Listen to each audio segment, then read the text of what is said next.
Good afternoon, Manish bhai. Good afternoon. It is very kind of you that you have accepted our invitation. Uh, Let me introduce you, sir, to all. Dr. Manish bhai needs no introduction. Everybody in India knows him. But uh, for formality, I am giving a brief introduction. Sir was basically past president of ISAR, and he is medical director of Nova IVF Fertility. He was awarded BC Roy Award in the year 2017. He was chairperson of Infertility Committee way back, I think 10 years back around, and is member of draft committee of ART bill ICMR. So welcome, sir. My pleasure. Yes, sir. Sir, you wanted to clarify some query.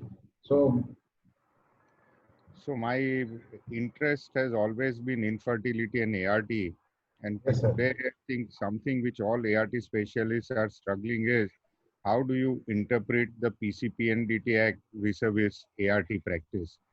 When do we fill up forms, which form? Because there is a lot of confusion amongst all the infertility and especially ART specialists as to where the overlap between the two laws is and what should one do to be compliant to the law. Right, sir. Sir, actually, we all know that in PCPNDT Act, there is no uniformity of interpretation anywhere in India. So every appropriate authority uh, interprets PCPNDT Act in their own way. But as far as legal part is concerned, there is connection between PCPNDT and ART. There are a few ART procedures which can be considered as PCPNDT procedures also. And in those cases, we are supposed to file a few forms or fill a few forms. Now, going to the details, we have to understand in PCPNDT Act, in definition part, there are three sections, 2I, 2J and 2K. These are the three sections which defines what is PCPNDT technique, what is PCPNDT procedure, and what is PCPNDT test. Now, going to section 2I, it defines what is PCPNDT procedure. Now, what is procedure? Procedure means when you remove something from the body of man or woman, whether it is fluid, whether it is amniotic fluid, whether any blood, whether any tissue, whether any organ. So you remove something from the body and send it to genetic laboratory for analysis. So there are three kinds of analysis: metabolic analysis, biochemical analysis, and chromosomal analysis.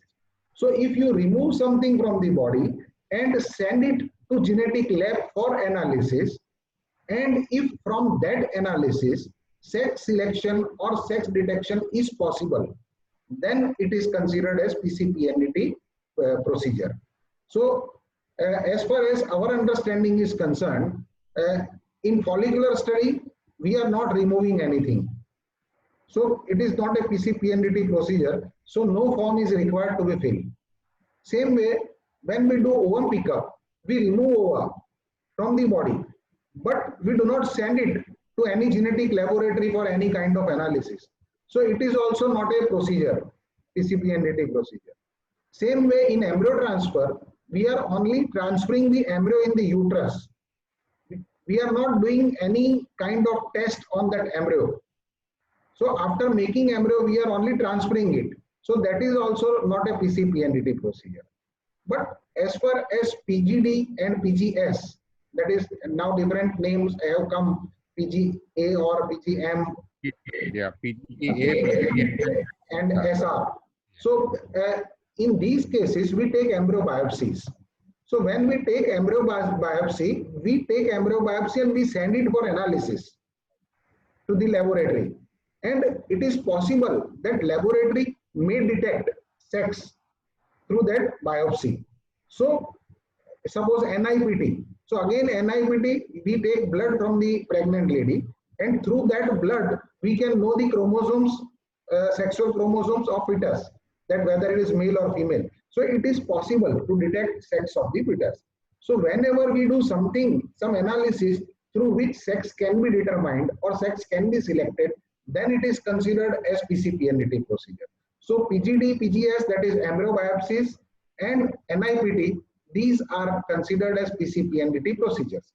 Now, for PCPNDT procedure, there are two kinds of PCPNDT procedures.